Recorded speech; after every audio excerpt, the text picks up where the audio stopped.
mexia muito. E eles olhavam para os jurados ou não? O olhar sempre era para frente, na maioria das vezes do Alexandre. O olhar da Ana Carolina era mais para baixo, olhando para o nada. Porém, é o seguinte, olhando de frente, quem está em casa, olhando de frente para a televisão, os dois ficavam do lado direito e o jurado do lado esquerdo, mas não eram na mesma direção, era um pouco na diagonal.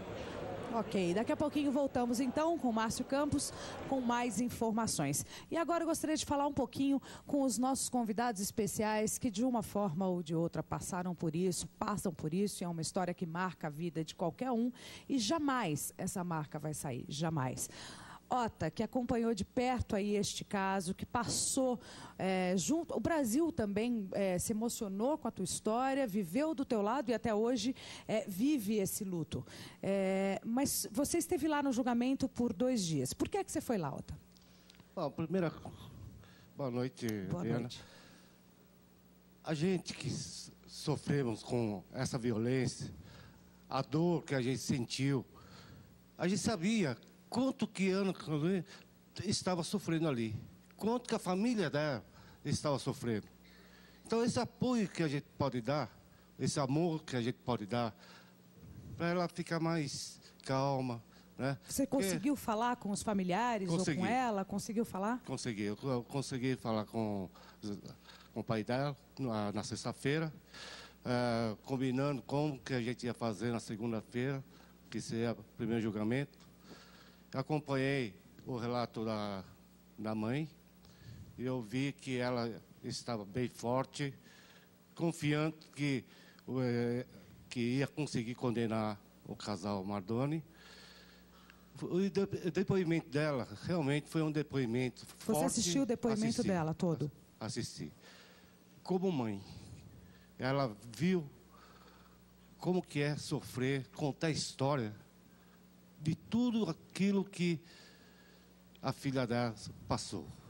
De uma forma, esse caso da Isabela faz vocês reviverem a história de vocês, né? E o Datena, hoje à tarde, falou uma coisa que ele tem toda a razão. Ele disse que a Isabela, de uma forma ou de outra, ela se transformou na filha, na neta, na sobrinha, que todo mundo gostaria de ter. E que a pequena Isabela vai fazer parte sempre da nossa história. Então, para vocês, isso não é pior?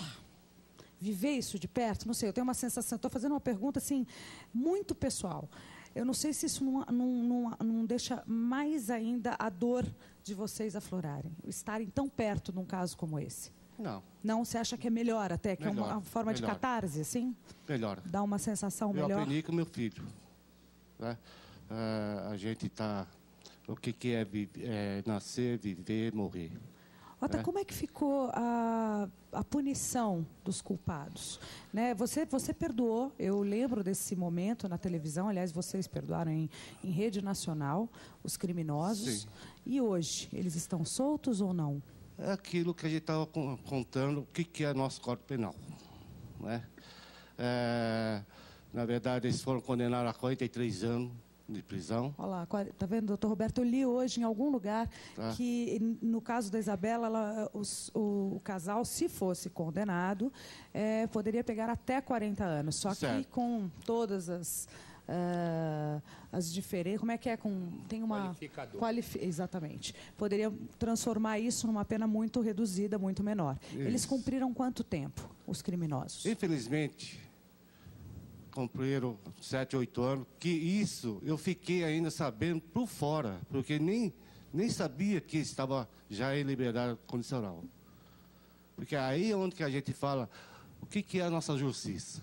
Se eles condenaram 43 anos de prisão, na consciência da gente, eles estão presos. Tá? Mas a justiça, sem contar, já liberamos os assassinos do Ibis. Quer dizer, a gente andando, dirigindo ou frequentando algum local, de repente a gente se vê o assassino do meu filho na esquina. E neste caso ainda não é possível nem ninguém falar nada, porque ele já cumpriu a pena, então você ainda não pode nem reagir, né? Não pode fazer nenhum comentário, não pode apontar um dedo, não pode, né, promotora? Porque está sendo protegido, né? Porque ele já cumpriu a pena dele, então ele está livre e pronto, não pode mais... Olha, a impunidade é tão grande, Adriane, que acontece o seguinte, se ele ficar te olhando todos os dias, só te olhando, e de frente à sua casa e ficar te olhando... Ele pode? Pode. Ele não está cometendo crime nenhum. Mas o Brasil, eu acho que nós temos que tirar lições de vida, lições das tragédias vividas pelos senhores, lições agora da Isabela, porque a Isabela se foi, né? Pelo menos materialmente aqui em carne e osso, em espírito, ela está conosco. O que acontece? O que a gente pode tirar dessa desgraça, de tantas outras? A primeira lição, eu acho, é essa questão das perícias. Quantas outras Isabelas não existem? Quantas crianças não são vítimas de abuso, de violência sexual, de violência física neste Brasil? Quantas não estão morrendo hoje?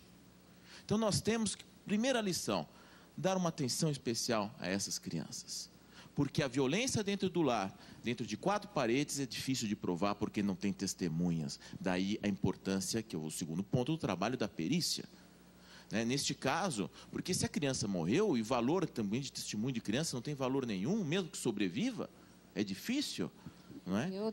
Eu tenho um caso exatamente assim, em que 3 pessoas foram condenadas, porque uma criança de 3 anos, neta da ré, e filha de uma das condenadas, das acusadas, acabou contando a cena do crime, onde ela descreve o que fez a avó, o que fez a mãe e o que fez o marido da avó, e exatamente como é que eles mataram o pai desta criança. Agora, deixa eu fazer uma observação. Nós estamos no estado, né, nós estamos fazendo o programa, no estado mais rico do país, com a perícia que tem um número de profissionais mais qualificados. Eles podem não ser os mais bem qualificados do Brasil, mas em volume são os mais bem qualificados do Brasil. Você imagina o que é um crime praticado fora de São Paulo?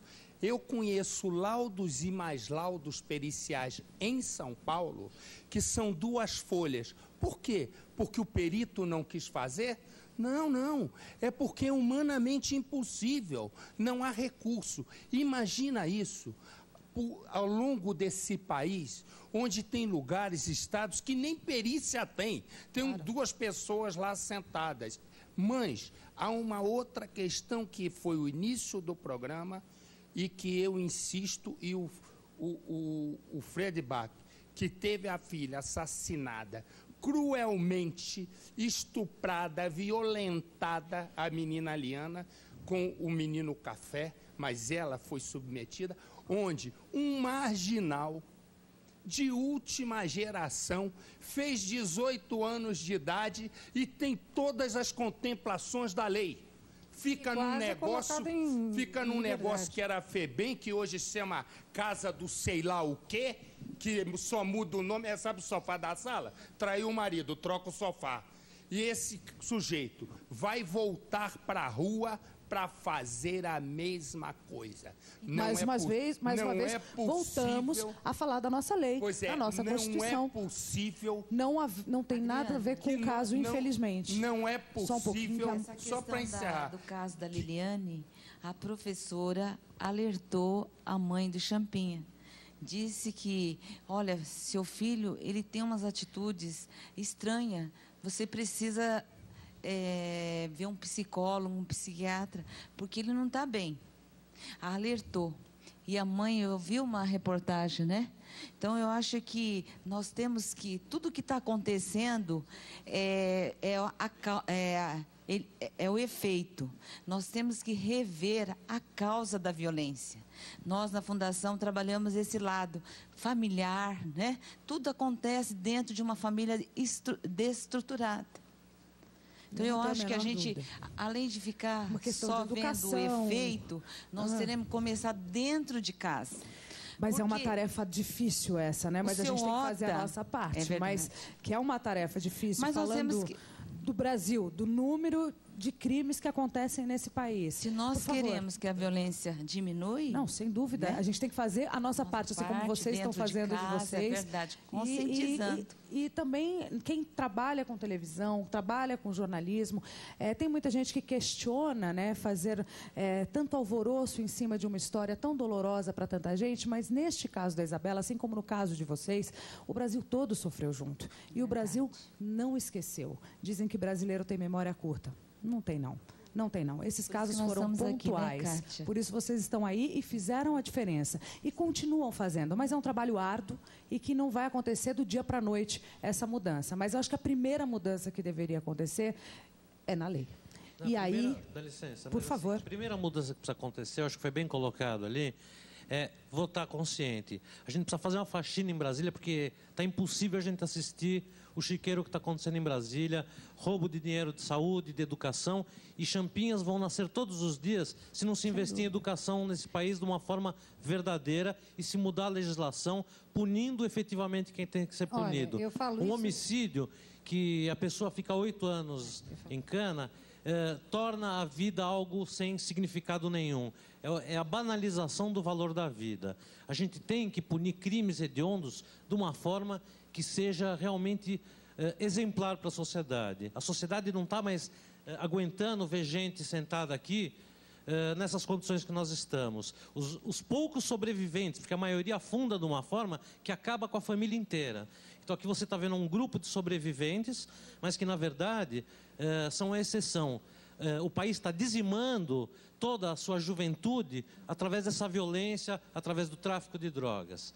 Isso tem que ser posto um fim e só as autoridades assumindo o seu papel, que é realmente alterar as leis e fazer executar as leis como elas devem ser executadas também. Adriane, só uma coisinha. Eu falo a mesma coisa desde 1984, quando houve a mudança da parte geral do Código Penal.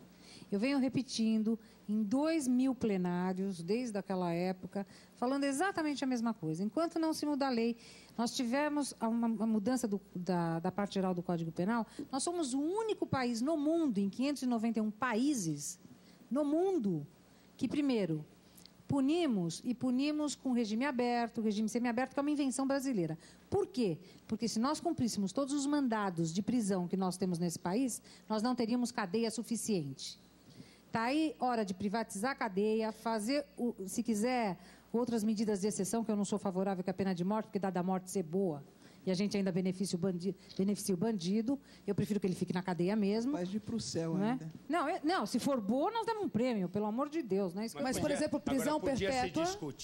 Podia se discutir a prisão perpétua. Ou então, pelo menos, o cumprimento da prisão perpétua com trabalho. Na Holanda, todo mundo trabalha. Essa história de cláusula pétrea... Só um instantinho. Essa história de cláusula pétrea, na Constituição do Brasil... Para qualquer sem-vergonhice mudam. O Brasil é legislado por medida provisória. O Brasil é cuidado, as leis, quando não interessam aos governantes, tome-se de medida provisória e faça adaptação a uma Constituição que já foi mais mexida do que comida quando passam 5 cozinheiras no mesmo lugar. Então, a questão central é o seguinte: não é possível que não se tenha a dignidade diante a punição. Eu concordo com o Ari, o pai da Liane, perfeitamente. Eu acho que tem que se investir em educação, saneamento básico, saúde, enfim, se dar um futuro ao país. Mas, e caçar um monte de político. Mas, se você não discutir, eu também sou contra a pena de morte, radicalmente contra, porque eu acho que isso não resolve nada. O que resolve é a punição exemplar. O sujeito. Pelo menos o cumprimento da pena máxima, 30 anos. Vamos fazer, não, prisão perpétua, fora dos grandes centros, isolada, para que a pessoa sofra na pele o que ela fez e mais, que os outros que porventura estejam pensando em fazer, chegam assim, caramba, eu estou numa prisão perpétua no Amazonas, no meio da selva. Para lá é índio, para cá tem piranha dentro do rio, e para lá eu não sei nem o que é que tem. E aí, você ia ver, a gente, perdão. E atrás tem Hugo Chávez. Exatamente. E atrás tem Hugo Chávez. Resumo da carruagem. A gente muda, a gente tem que punir com severidade. Não é um exemplo para um país onde o sujeito mata 4, 5 pessoas, crime continuado e fica 7 anos na cadeia. O Ota queria fazer uma colocação. Falando em prisão perpétua, eu perdi um filho no sequestro. Eu fiz o abaixo-assinado. Correu pelo Brasil todo e correu até pelos outros países. 3,5 milhões de assinatura. Levei no Congresso em 1999. Chegando lá, o presidente da Câmara fala assim, é incondicional, é uma lei perpétua, que nunca podemos colocar prisão perpétua nesse país. Eu falei, só que existe prisão perpétua. Ele quis dizer o quê? Mostra para mim. É só você ver as janelas, os muros altos, a casa toda eletrificada. Isso já é prisão perpétua para a gente. Pena de morte existe quando o bandido te domina e ele fala, ou mato você ou deixo você vivo. Ele atira. Mas deixa eu... Então, o trabalho que eu fiz o Brasil acompanhou de perto o seu trabalho, a sua luta, e continuamos acompanhando, né? Sabe, aí que eu vi que o país não vai mudar nunca. A gente não pode desanimar, por isso que a gente está aqui. Nesses 12 anos, nunca desanimei e sempre estou lutando. Do julgamento. Não dá para desanimar e falar, a gente já cansou, já sabemos, todo mundo falou muito desse caso, nós já enjoamos, não queremos mais saber. Não podemos fazer isso, a gente não pode fechar os olhos e a gente não pode deixar lutar para mudar o nosso Código Penal. E uma coisa, além de lutar para mudar o Código Penal, tem uma pergunta que, independente do resultado, o casal sendo absolvido ou não, por quê? Por que é que uma pessoa é capaz de cometer um crime como esse, principalmente um pai? Que é o caso que a gente vai conversar já com a nossa próxima convidada que passou por isso. E fica sempre um porquê, porque me parece que eles não vão assumir a autoria do crime. Doutor Roberto quer falar um pouquinho? Eu preciso falar com o Márcio, por favor, rapidamente. Rapidamente. Só o seguinte, nós tínhamos que tirar uma lição disso tudo, sempre eu gosto de tirar lição, de desnudar esse sistema penitenciário brasileiro, que nós vivemos num país de faz de conta, porque aqui vamos mais pena, prisão perpétua, temos que levar para a cadeia. Quando nós abrimos o jornal no Espírito Santo, as pessoas presas em container não têm onde prender, o Brasil tomando sanção na ONU, por violação absoluta dos direitos, não tem onde prender. São mais de 500 mil mandados de prisão expedidos. Você fecha o estádio do Morumbi, fecha o estádio do Pacaembu, fecha o estádio do Maracanã, no Rio de Janeiro, não tem cadeia. Então claro, nós vivemos porque não tem o princípio da pena, que é de intimidação. Todo mundo sabe que não precisa cumprir pena. Então pode mudar o Código Penal, que não vai adiantar nada. Você acha que não adianta nada? Não adianta, porque nós não temos cadeia. É de intimidação. Pune 3, que você vai ver o quarto, pensar 5 vezes que vai cometer o crime. Mas não tem. Punir 3 fortemente. Só um minutinho que o Márcio de Campos tem mais notícias pra gente. Só um minutinho que eu preciso ir pro Márcio. Corta aqui o microfone do Márcio. A gente já volta a falar aqui. Márcio, ao vivo. Não, nós temos que tomar medida, mas... Só um minutinho. Olha, pode Adriane, falar, Márcio. A decisão sai a qualquer momento. Está quase tudo pronto para ser essa decisão. O jornalismo da Band já está pronto. Estamos com os nossos profissionais integrados também com a Rádio Bandeirantes, a Rádio Band News FM. O Grupo Bandeirantes de Comunicação está pronto. A qualquer momento sai a decisão. Há mais de 1 hora, os 7 jurados, os 7 representantes do povo estão dentro da sala secreta, tomando a decisão, respondendo os 11 quesitos relacionados ao crime que chocou o país, para relacionar a decisão mais esperada do momento. A qualquer momento, então, nós teremos essa decisão. Há mais de 1 hora, os jurados estão dentro da sala. Você acredita que a gente vai poder acompanhar ao vivo? Porque nós não podemos colocar as câmeras, mas a gente tem o áudio, não tem, Márcio? Temos o áudio, nosso equipamento já está tudo ok. Vamos fazer essa transmissão paralelo com o Grupo Bandeirantes de Comunicação, a Rádio Bandeirantes AM, a Band News FM. Estamos todos preparados para isso, Adriane. Qualquer momento pode chamar a gente aqui. A doutora Eliana está querendo ir embora. Por quê, doutora Eliana? Porque, infelizmente, eu assumi um outro compromisso e a gente tem que estar, ao mesmo tempo, informando, né, toda a sociedade. E amanhã cedo eu também tenho um outro compromisso, então eu estou assim... na verdade, eu tenho que sair em função de compromissos de trabalho também. Você que acompanhou esse caso tão de perto, está chegando a hora dessa decisão. Como é que você sente? O que você acredita que vai acontecer? Olha, pela minha experiência e pelo tempo que os jurados permaneceram... Pouquíssimo até, né? Eu achei que foi muito. Você achou? Eu achei. Eu achei que fosse demorar tão mais. Eu estava esperando, assim, uma demora enorme dos jurados. Não, porque, na verdade, são alguns quesitos, 7 jurados, em que eles não podem se comunicar. Eles simplesmente depositam a cédula. Se houvesse, no meu entender, pelo tempo... Agora eu estou fazendo uma ilusão aqui, uma alusão temporal. Se eles tivessem absolvido, eles teriam respondido a 6 quesitos e ponto. Como eles estão a 1 hora exatamente, eles responderam mais do que 3 quesitos para cada crime. Então, porque assim, são 3 quesitos para o primeiro crime, 3 quesitos para o segundo crime, R$1.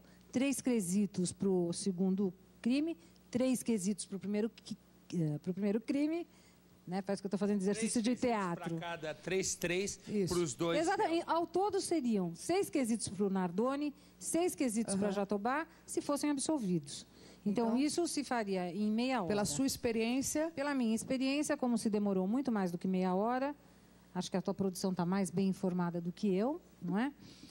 Em termos de tempo, isso para mim demorou 1 hora ou mais. Para mim, eles estão condenados. Ok, muito obrigada pela tua participação. Parabéns pela sua participação nessa semana toda, que eu te acompanhei em vários canais de televisão.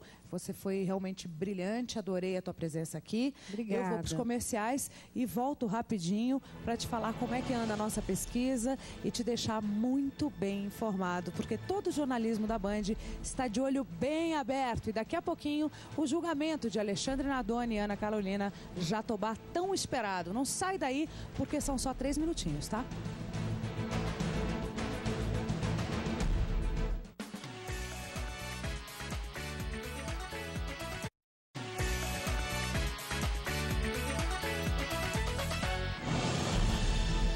E nós voltamos ao vivo para todo o Brasil. A sua participação é muito importante para nós e, na verdade, nós estamos transformando o Brasil num grande tribunal. Afinal de contas, o júri é feito pelo povo.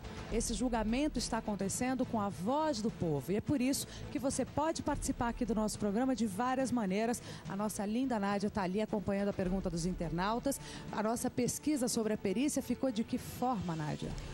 Adriane, a pergunta do site eband.com.br era: você acredita que a perícia foi bem feita?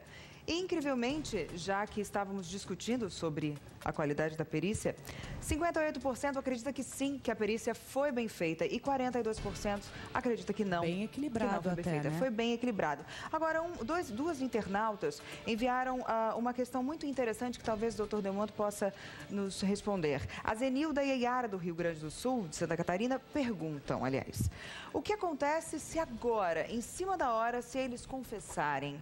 Se eles confessarem a autoria do crime, a pena, então, vai diminuir?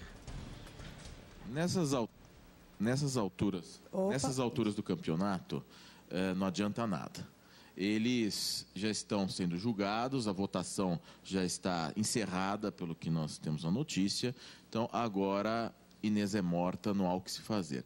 Se eles confessassem durante o plenário do júri, há uma circunstância atenuante no Código Penal que diminui um pouquinho a pena, mas não é muito, é muito pouco que diminui.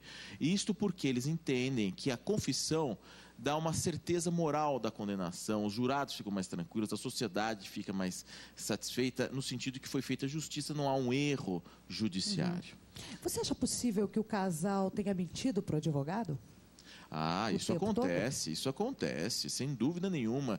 Muitas vezes o cliente, e isso eu falo de experiência própria, porque eu sou advogado criminalista, não conta as coisas para o advogado com medo de perder o advogado. E isso atrapalha profundamente no caso, né? Sem dúvida. E muitas vezes, quando no decorrer da defesa, nós começamos a desconfiar, e às vezes chegamos à conclusão de que o cliente é culpado. Aquele cliente que você acreditava ser inocente, que jura inocência e continua jurando inocência, você no seu íntimo, Você que já recebeu honorários, que assumiu uma defesa, que assumiu compromissos familiares, que assumiu porque é uma relação de afeto muito grande da família com o advogado. A família vê o advogado como um salvador, como uma esperança. E, de repente, você cai em si e vê, eu acho que o meu cliente é culpado. O que fazer? Eis o grande dilema. E o advogado tem que ir até o final. A não ser que viole a consciência dele de tal forma que aí ele tem que deixar a causa e o cliente procura. Por isso a renúncia por foro íntimo. Mas é um dos grandes dilemas da advocacia. Eu, graças a Deus, defendo as causas que eu acredito.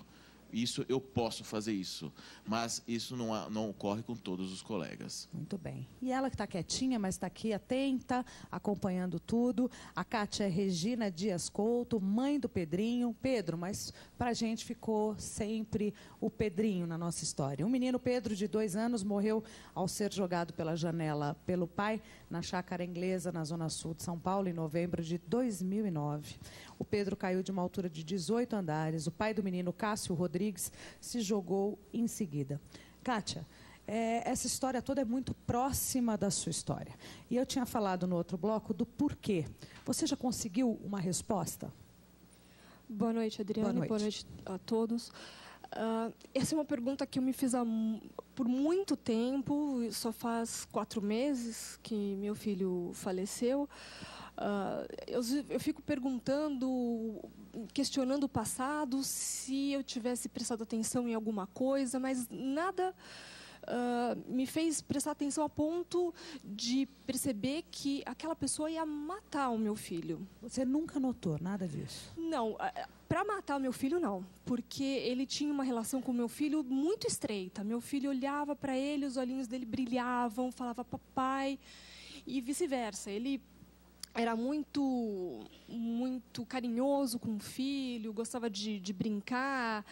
Eles tinham uma relação muito estreita. Por isso que, apesar de todo o problema de casal que eu tinha com ele, porque nós já estávamos separados há uns 6 meses, jamais eu iria pensar que ele pudesse colocar o meu filho em risco e matá-lo, enfim, jamais passou pela minha cabeça. Jogá-lo pela janela. Aliás, nós conversamos sobre isso agora há pouco. Como é possível? Será que é possível? Inclusive, Marcelo falou, eu custo acreditar que um pai possa jogar um filho pela janela. Está aqui a prova de que é possível, mais do que possível. Só que a diferença é que não sei se por culpa, não sei se ele já tinha premeditado isso, mas ele se matou junto, ele foi junto.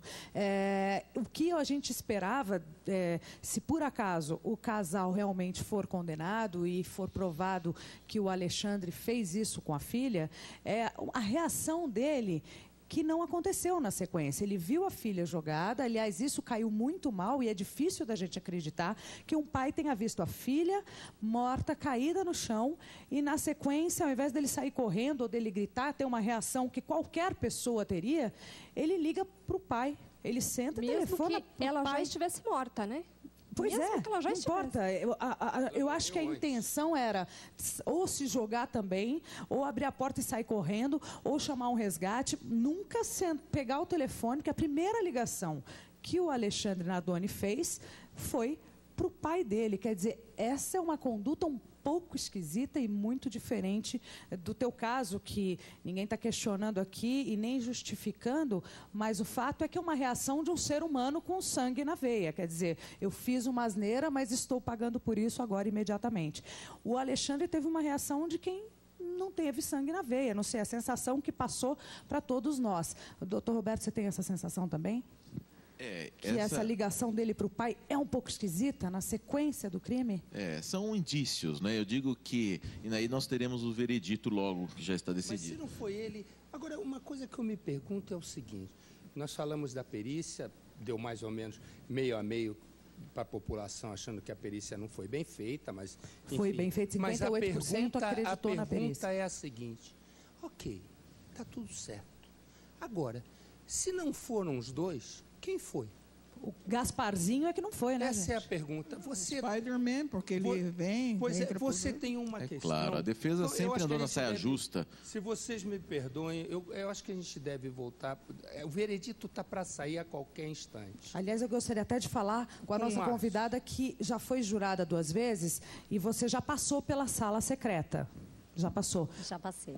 Quanto tempo demorou no